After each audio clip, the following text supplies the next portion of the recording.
Paper 69. Primitive Human Institutions. Emotionally, man transcends his animal ancestors in his ability to appreciate humor, art, and religion. Socially, man exhibits his superiority in that he is a tool-maker, a communicator, and an institution builder. When human beings long maintain social groups, such aggregations always result in the creation of certain activity trends which culminate in institutionalization. Most of man's institutions have proved to be labor-saving, while at the same time contributing something to the enhancement of group security. Civilized man takes great pride in the character, stability, and continuity of his established institutions, but all human institutions are merely the accumulated mores of the past as they have been conserved by taboos and dignified by religion. Such legacies become traditions, and traditions ultimately metamorphose into conventions. 1. Basic human institutions. All human institutions minister to some social need, past or present, notwithstanding that their overdevelopment unfailingly detracts from the worthwhileness of the individual, in that personality is overshadowed and initiative is diminished. Man should control his institutions rather than permit himself to be dominated by these creations of advancing civilization. Human institutions are of three general classes. 1. The institutions of self-maintenance. These institutions embrace those practices growing out of food hunger and its associated instincts of self-preservation. They include industry, property, war for gain, and all the regulative machinery of society.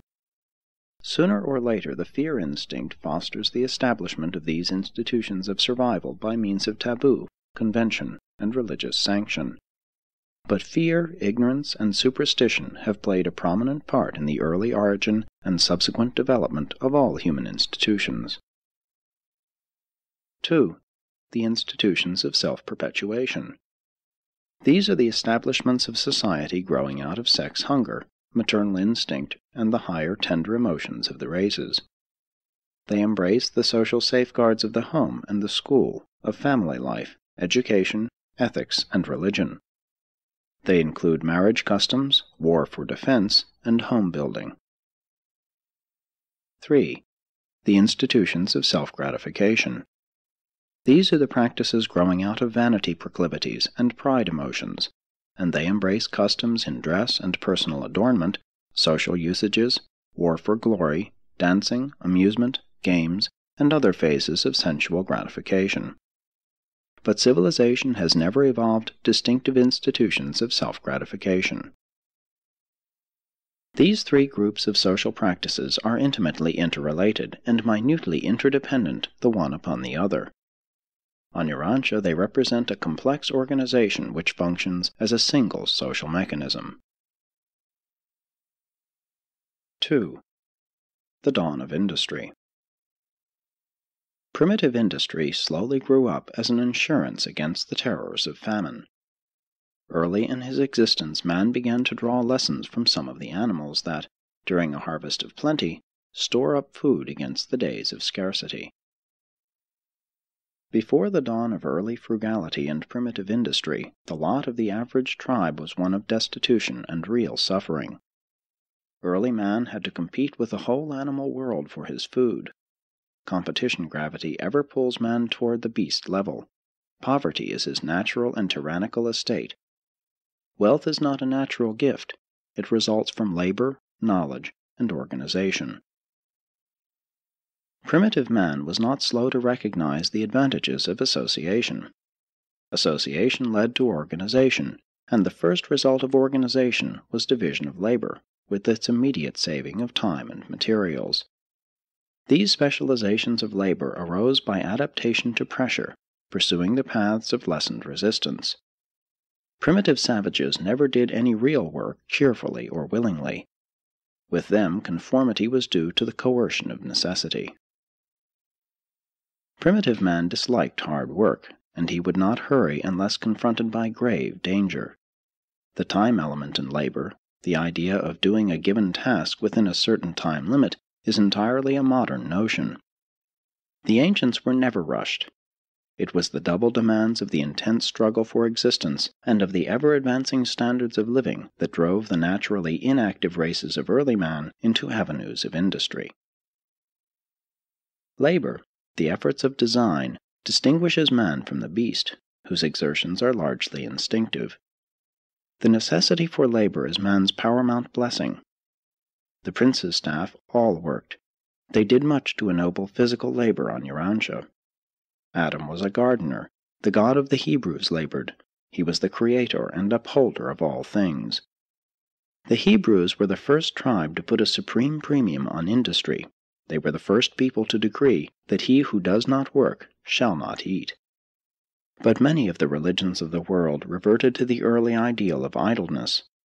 Jupiter was a reveler, and Buddha became a reflective devotee of leisure. The Sangic tribes were fairly industrious when residing away from the tropics. But there was a long, long struggle between the lazy devotees of magic and the apostles of work, those who exercised foresight. The first human foresight was directed toward the preservation of fire, water, and food. But primitive man was a natural-born gambler. He always wanted to get something for nothing, and all too often during these early times, the success which accrued from patient practice was attributed to charms. Magic was slow to give way before foresight, self-denial, and industry. 3. The specialization of labor. The divisions of labor in primitive society were determined first by natural and then by social circumstances. The early order of specialization in labor was 1. Specialization based on sex. Woman's work was derived from the selective presence of the child. Women naturally love babies more than men do. Thus, woman became the routine worker, while man became the hunter and fighter, engaging in accentuated periods of work and rest. All down through the ages, the taboos have operated to keep woman strictly in her own field. Man has most selfishly chosen the more agreeable work, leaving the routine drudgery to woman. Man has always been ashamed to do woman's work, but woman has never shown any reluctance to doing man's work. But strange to record, both men and women have always worked together in building and furnishing the home. 2. Modification consequent upon age and disease. These differences determined the next division of labor. The old men and cripples were early set to work making tools and weapons. They were later assigned to building irrigation works. 3.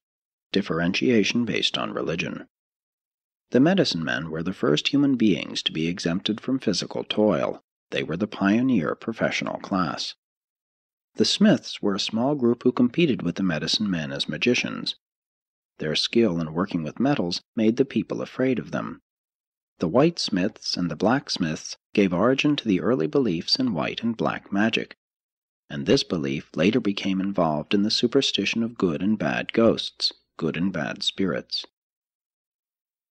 Smiths were the first non-religious group to enjoy special privileges.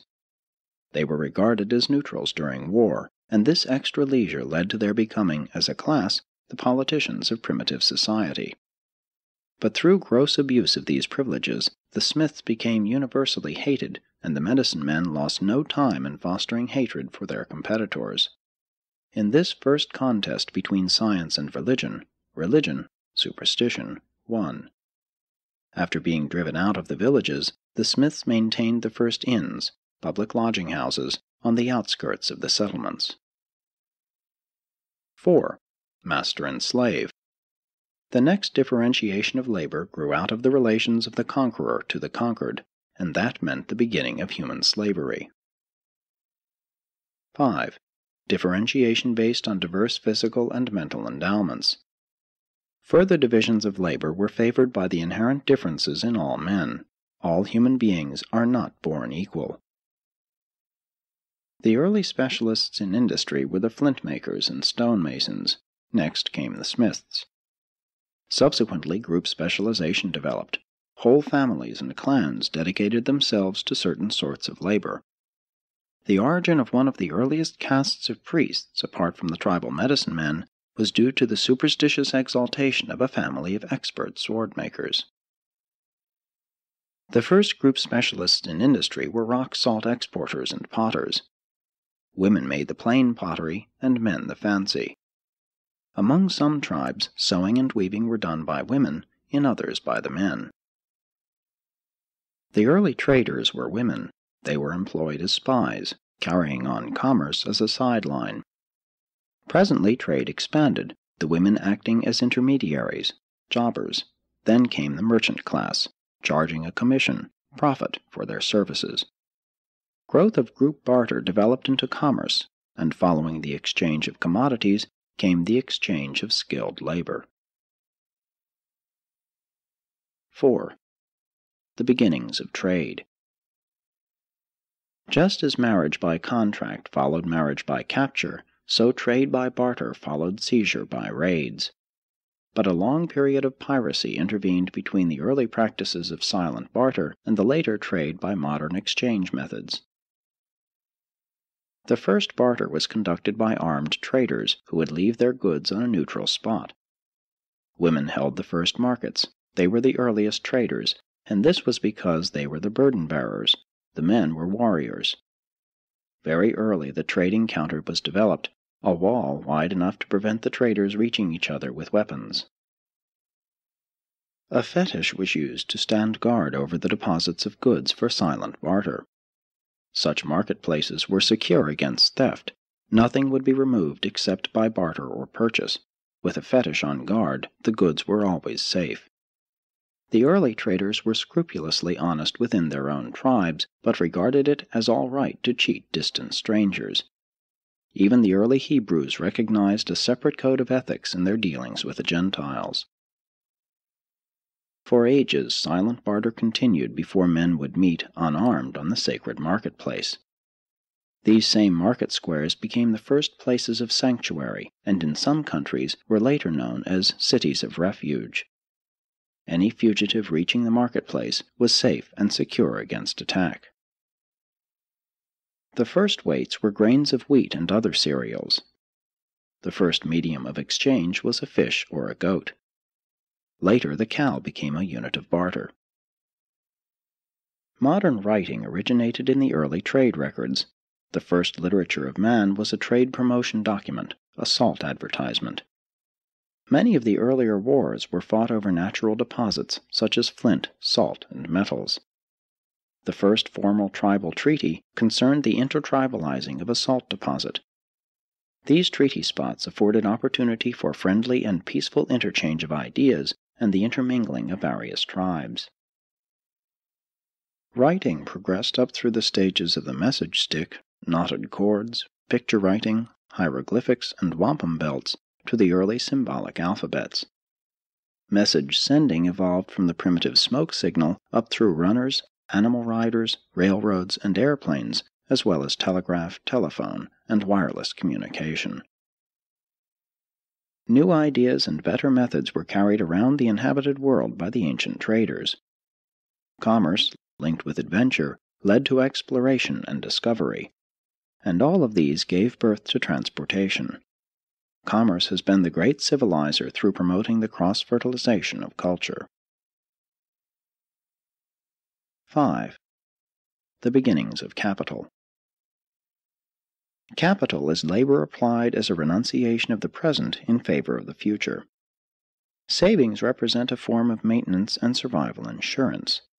Food hoarding developed self-control and created the first problems of capital and labor. The man who had food, provided he could protect it from robbers, had a distinct advantage over the man who had no food. The early banker was the valorous man of the tribe.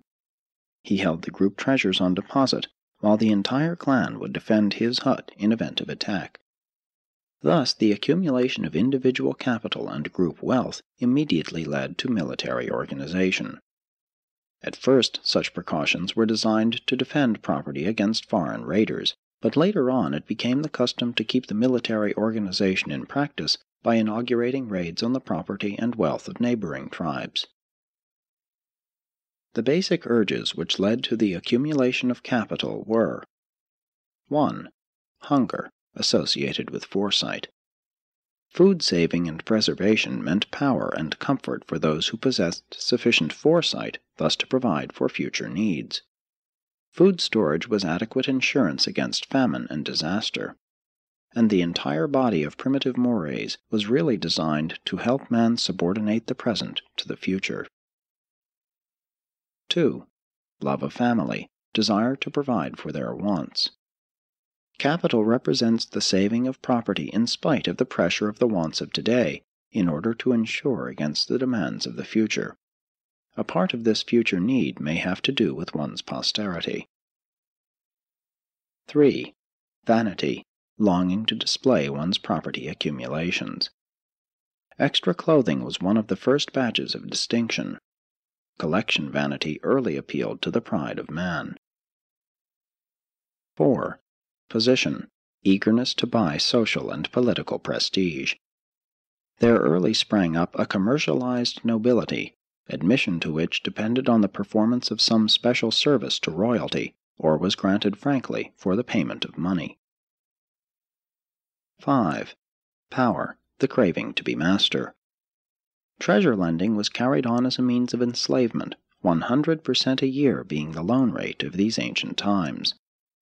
The money-lenders made themselves kings by creating a standing army of debtors. Bond servants were among the earliest form of property to be accumulated, and in olden days debt slavery extended even to the control of the body after death. 6. Fear of the ghosts of the dead, priest fees for protection. Men early began to give death presents to the priests, with a view to having their property used to facilitate their progress through the next life. The priesthoods thus became very rich. They were chief among ancient capitalists. 7. Sex urge, the desire to buy one or more wives. Man's first form of trading was woman exchange. It long preceded horse trading. But never did the barter in sex slaves advance society. Such traffic was and is a racial disgrace, for at one and the same time it hindered the development of family life and polluted the biologic fitness of superior peoples. 8. Numerous forms of self-gratification. Some sought wealth because it conferred power, others toiled for property because it meant ease. Early man, and some later-day ones, tended to squander his resources on luxury. Intoxicants and drugs intrigued the primitive races. As civilization developed, men acquired new incentives for saving. New wants were rapidly added to the original food hunger. Poverty became so abhorred that only the rich were supposed to go direct to heaven when they died. Property became so highly valued that to give a pretentious feast would wipe a dishonor from one's name. Accumulations of wealth early became the badge of social distinction. Individuals in certain tribes would accumulate property for years just to create an impression by burning it up on some holiday or by freely distributing it to fellow tribesmen. This made them great men. Even modern peoples revel in the lavish distribution of Christmas gifts, while rich men endow great institutions of philanthropy and learning. Man's technique varies, but his disposition remains quite unchanged. But it is only fair to record that many an ancient rich man distributed much of his fortune because of the fear of being killed by those who coveted his treasures. Wealthy men commonly sacrificed scores of slaves to show disdain for wealth. Though capital has tended to liberate man, it has greatly complicated his social and industrial organization. The abuse of capital by unfair capitalists does not destroy the fact that it is the basis of modern industrial society. Through capital and invention, the present generation enjoys a higher degree of freedom than any that ever preceded it on earth. This is placed on record as a fact, and not in justification of the many misuses of capital by thoughtless and selfish custodians. 6. Fire in relation to civilization. Primitive society with its four divisions, industrial, regulative, religious, and military rose through the instrumentality of fire, animals, slaves, and property. Fire building, by a single bound, forever separated man from animal. It is the basic human invention, or discovery. Fire enabled man to stay on the ground at night, as all animals are afraid of it. Fire encouraged eventide social intercourse. It not only protected against cold and wild beasts, but was also employed as security against ghosts. It was at first used more for light than heat. Many backward tribes refused to sleep unless a flame burns all night. Fire was a great civilizer, providing man with his first means of being altruistic without loss, by enabling him to give live coals to a neighbor without depriving himself. The household fire, which was attended by the mother or eldest daughter, was the first educator, requiring watchfulness and dependability. The early home was not a building, but the family gathered about the fire, the family hearth. When a son founded a new home, he carried a firebrand from the family hearth. Though Andon, the discoverer of fire, avoided treating it as an object of worship, many of his descendants regarded the flame as a fetish or as a spirit. They failed to reap the sanitary benefits of fire because they would not burn refuse. Primitive man feared fire and always sought to keep it in good humor, hence the sprinkling of incense. Under no circumstances would the ancients spit in a fire, nor would they ever pass between anyone and a burning fire. Even the iron pyrites and flints used in striking fire were held sacred by early mankind. It was a sin to extinguish a flame. If a hut caught fire, it was allowed to burn. The fires of the temples and shrines were sacred and were never permitted to go out, except that it was the custom to kindle new flames annually or after some calamity. Women were selected as priests because they were custodians of the home fires. The early myths about how fire came down from the gods grew out of the observations of fire caused by lightning. These ideas of supernatural origin led directly to fire worship, and fire worship led to the custom of passing through fire, a practice carried on up to the times of Moses. And there still persists the idea of passing through fire after death. The fire myth was a great bond in early times, and still persists in the symbolism of the Parsees. Fire led to cooking, and raw eaters became a term of derision. And cooking lessened the expenditure of vital energy necessary for the digestion of food, and so left early man some strength for social culture, while animal husbandry, by reducing the effort necessary to secure food, provided time for social activities.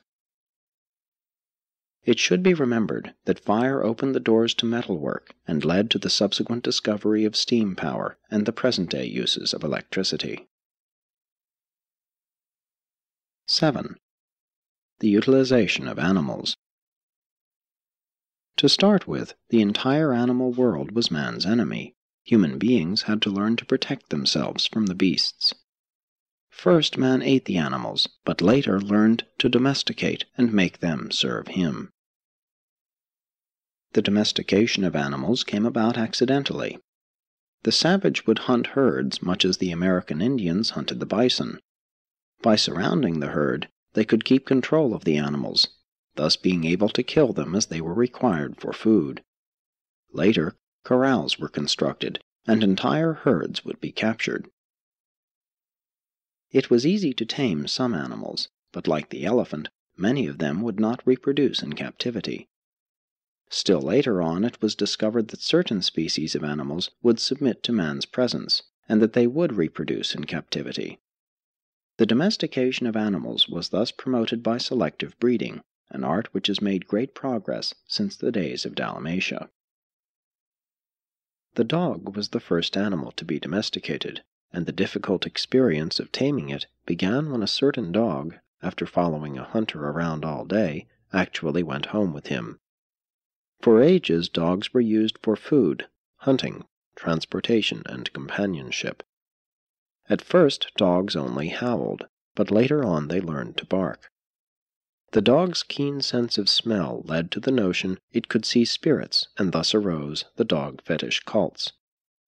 The employment of watchdogs made it first possible for the whole clan to sleep at night. It then became the custom to employ watchdogs to protect the home against spirits as well as material enemies. When the dog barked, man or beast approached. But when the dog howled, spirits were near.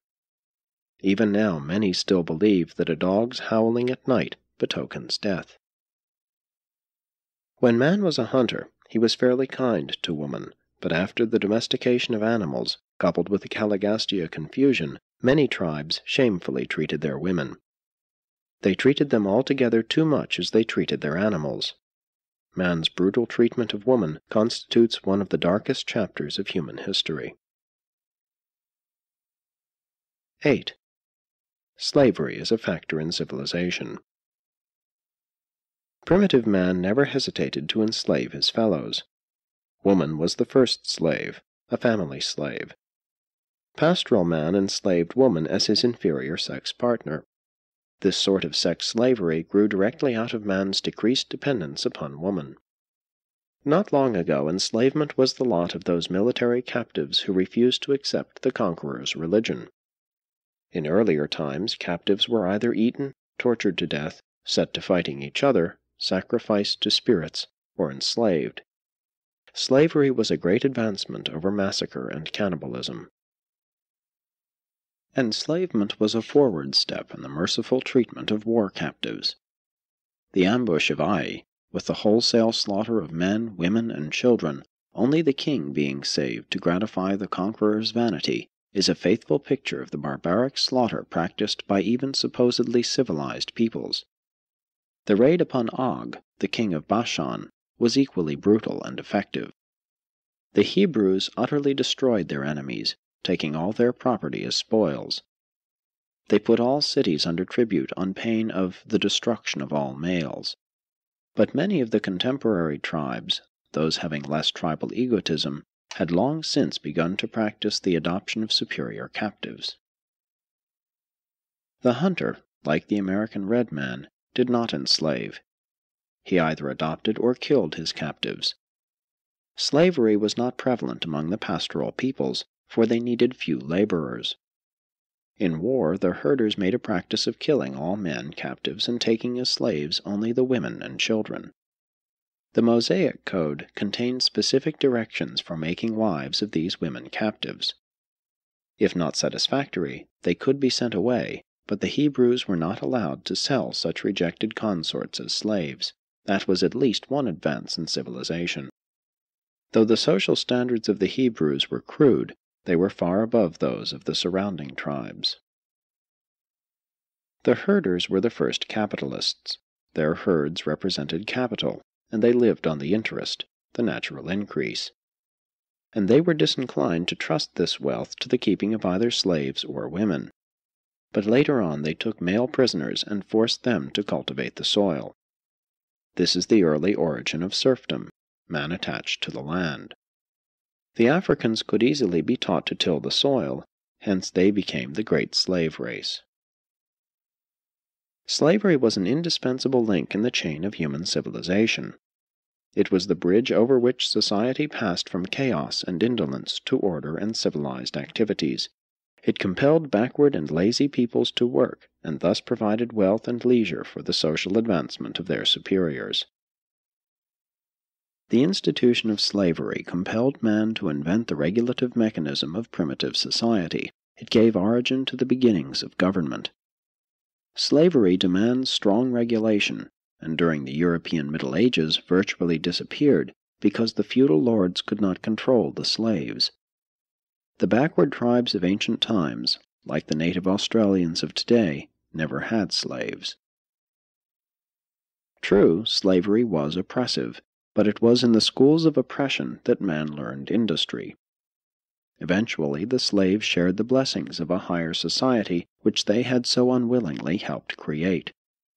Slavery creates an organization of culture and social achievement, but soon insidiously attacked society internally as the gravest of all destructive social maladies. Modern mechanical invention rendered the slave obsolete. Slavery, like polygamy, is passing because it does not pay.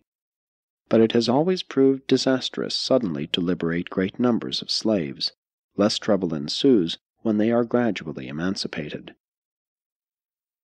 Today men are not social slaves, but thousands allow ambition to enslave them to debt. Involuntary slavery has given way to a new and improved form of modified industrial servitude. While the ideal of society is universal freedom, idleness should never be tolerated.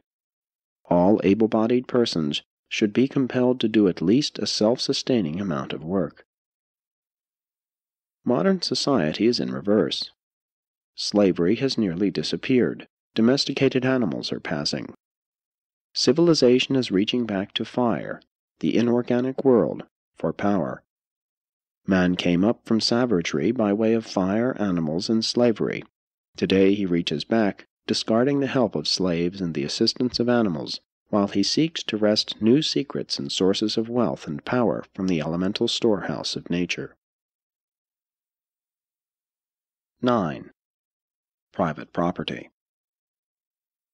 While primitive society was virtually communal, primitive man did not adhere to the modern doctrines of communism. The communism of these early times was not a mere theory or social doctrine. It was a simple and practical automatic adjustment. Communism prevented pauperism and want. Begging and prostitution were almost unknown among these ancient tribes. Primitive communism did not especially level men down, nor did it exalt mediocrity, but it did put a premium on inactivity and idleness, and it did stifle industry and destroy ambition. Communism was indispensable scaffolding in the growth of primitive society, but it gave way to the evolution of a higher social order because it ran counter to 4 strong human proclivities. 1. The family. Man not only craves to accumulate property, he desires to bequeath his capital goods to his progeny. But in early communal society a man's capital was either immediately consumed or distributed among the group at his death. There was no inheritance of property. The inheritance tax was 100%. The later capital accumulation and property inheritance mores were a distinct social advance. And this is true notwithstanding the subsequent gross abuses attendant upon the misuse of capital. 2. Religious tendencies. Primitive man also wanted to save up property as a nucleus for starting life in the next existence. This motive explains why it was so long the custom to bury a man's personal belongings with him. The ancients believed that only the rich survive death with any immediate pleasure and dignity. The teachers of revealed religion, more especially the Christian teachers, were the first to proclaim that the poor could have salvation on equal terms with the rich. 3. The desire for liberty and leisure. In the earlier days of social evolution, the apportionment of individual earnings among the group was virtually a form of slavery. The worker was made slave to the idler. This was the suicidal weakness of communism. The improvident habitually lived off the thrifty. Even in modern times, the improvident depend on the state, thrifty taxpayers, to take care of them. Those who have no capital still expect those who have to feed them. 4. The urge for security and power. Communism was finally destroyed by the deceptive practices of progressive and successful individuals who resorted to diverse subterfuges in an effort to escape enslavement to the shiftless idlers of their tribes. But at first all hoarding was secret. Primitive insecurity prevented the outward accumulation of capital. And even at a later time it was most dangerous to amass too much wealth. The king would be sure to trump up some charge for confiscating a rich man's property, and when a wealthy man died, the funeral was held up until the family donated a large sum to public welfare or to the king, an inheritance tax. In earliest times, women were the property of the community, and the mother dominated the family. The early chiefs owned all the land and were proprietors of all the women. Marriage required the consent of the tribal ruler. With the passing of communism, women were held individually, and the father gradually assumed domestic control. Thus the home had its beginning, and the prevailing polygamous customs were gradually displaced by monogamy. Polygamy is the survival of the female slavery element in marriage.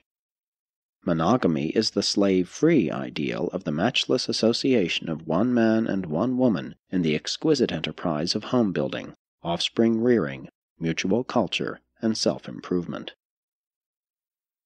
At first, all property, including tools and weapons, was the common possession of the tribe. Private property first consisted of all things personally touched.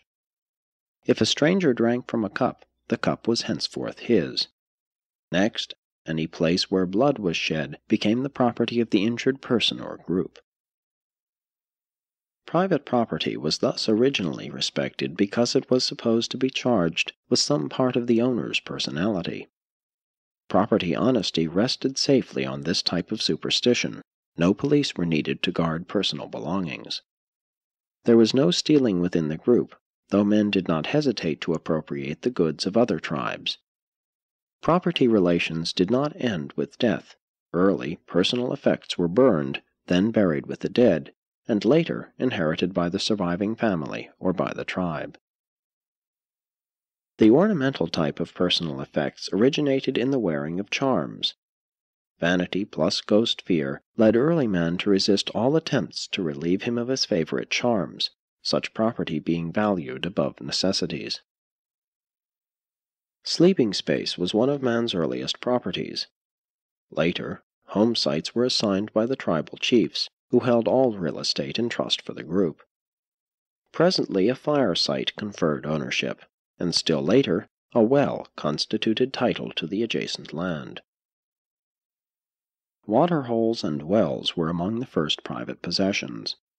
The whole fetish practice was utilized to guard water holes, wells, trees, crops, and honey. Following the loss of faith in the fetish, laws were evolved to protect private belongings. But game laws, the right to hunt, long preceded land laws. The American red man never understood private ownership of land. He could not comprehend the white man's view. Private property was early marked by family insignia, and this is the early origin of family crests. Real estate could also be put under the watch care of spirits. The priests would consecrate a piece of land, and it would then rest under the protection of the magic taboos erected thereon. Owners thereof were said to have a priest's title. The Hebrews had great respect for these family landmarks.